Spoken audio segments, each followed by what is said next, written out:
Sa patuloy na modernization program ng ating Air Force, wala pa ring nailalabas na bagong balita kung nakapili na ba ang hukbong senatahan sa pagitan ng offer ng Sweden na JAS-39 Gripen at offer ng Estados Unidos na F-16 Viper at inaasahang walang magiging pag-usad bago matapos ang taong 2023. Alam naman nating kulang talaga sa pondo ang Department of National Defense at napakalaking halaga ng kinakailangan para sa pagbili ng fighter jets na ito at ang mga offer ay umaabot na sa lagpas 100 bilyong piso. Kaya tinaasan para sa taong 2024 ang budget ng DND sa 283 bilyon pesos. Ngunit wala pa rin kasiguraduhan kung makakabili ang bansa ng fighter jet dahil may sariling pondo ang AFP Modernization Program at hindi pa malaman kung magkano ang ilalaan ng Department of Budget and Management. At dahil nga sa hindi na umuusad ang proyekto, may mga bansang nag-offer ng mga mumurahing fighter jet katulad na lang ng FA-50 Block 20 mula sa South Korea na mas heavily upgraded kung ikukumpara sa ating kasalukuyang FA-50. Halos isang totoong multi-role fighter na rin ang FA-50 Block 20 dahil mayroon na itong AESA radar na kalimitang makikita sa mga fighter jets katulad ng F-16 at kaya din itong magdala ng BVR missile o Beyond Visual Range missile na may range ng nasa lagpas 100 kilometro. Pati ang bansang India ay nag-offer na rin ng kanilang mumurahing fighter jet na kung tawagin ay Haltejaz Light Multi-Role Fighter na mas mura pa ang presyo kumpara sa mga bagong FA-50, ngunit nilaglag ng Philippine Air Force sa proyekto dahil mas gusto pa rin nila ang F-16 at JAS-39 Gripen.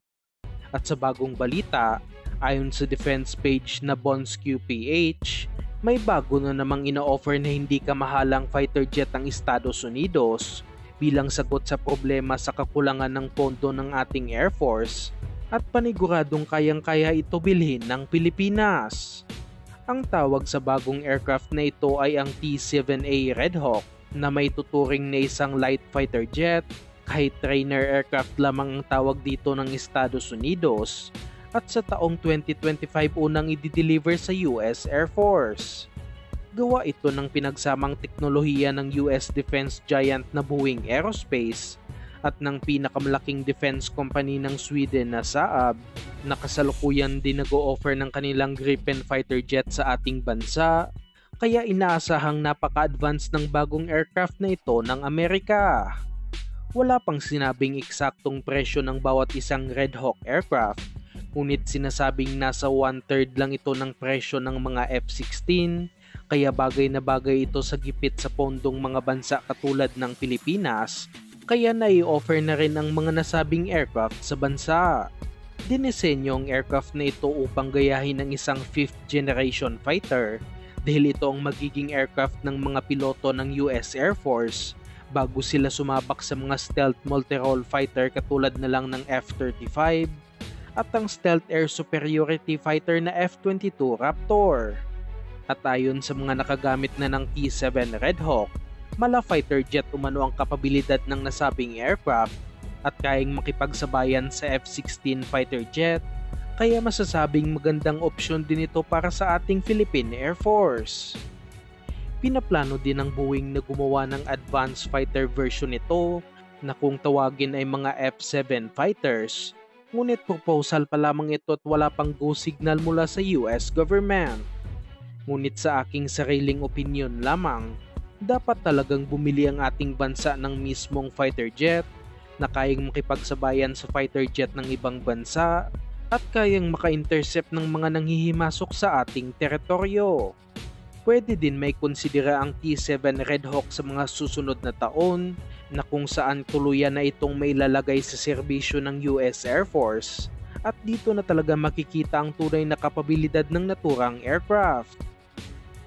At sa isa pang balita, hindi lang din mga fighter aircraft ang ino-offer ng Boeing sa Pilipinas, kundi pati na rin mga missile system matapos mag-offer ulit ito ng kanilang RGM-84 Harpoon anti-ship missile system para sa mga warship ng ating Philippine Navy. Sinasabing ang mga missile system na ito ay para sa ating mga Del Pilar class vessels na mga dating Hamilton class cutter ng United States Coast Guard na niretiro at dinonate sa bansang Pilipinas. May mga Harpoon missiles talaga ang mga vessels na ito noon, ngunit tinanggal lamang ito bago i-transfer sa ating Navy dahil kakabit din ito ng Amerika sa iba nilang vessels. In-upgrade na rin ang combat management system, pati na rin mga radars at sensors ng ating mga Del Pilar vessels, kaya compatible ito lagyan ng mga bagong version ng Harpoon missiles na mas malayo ang range at mas accurate na mga missiles. Dapat na talagang armasan ito ng ating Philippine Navy dahil pang patrol boat lamang ang armaments nito, katulad ng isang Otomelara 76mm naval gun at dalawang 25mm autocannon sa magkabilang gilid, at mas marami pang armas ang Puhang class corvette na sobrang liit kung ikukumpara sa mga Del Pilar vessels.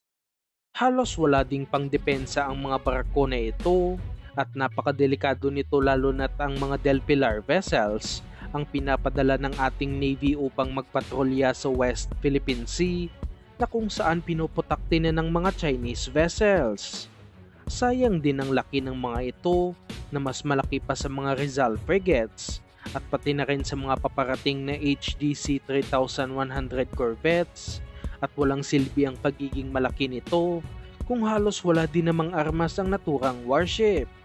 Sa ngayon, kasama sa plano ng AFP modernization program ang pag-upgrade sa Del Pilar vessels, at kahit na alam ng karamihan na masyadong luma ang warship na ito, wala tayong magagawa kundi ipagpatuloy pa rin ang paggamit at pag-upgrade dito dahil na rin sa kulang na kulang ang warships ng ating Philippine Navy. Umaasa tayong mas dadamihan pa ang bibilhing warships ngayong Horizon 3 dahil sa aking opinion lamang, kapag hindi malalagyan ng mga missiles ang mga warship na ito, ay oras na upang iretiro ito at palitan ng mas makabagong vessel.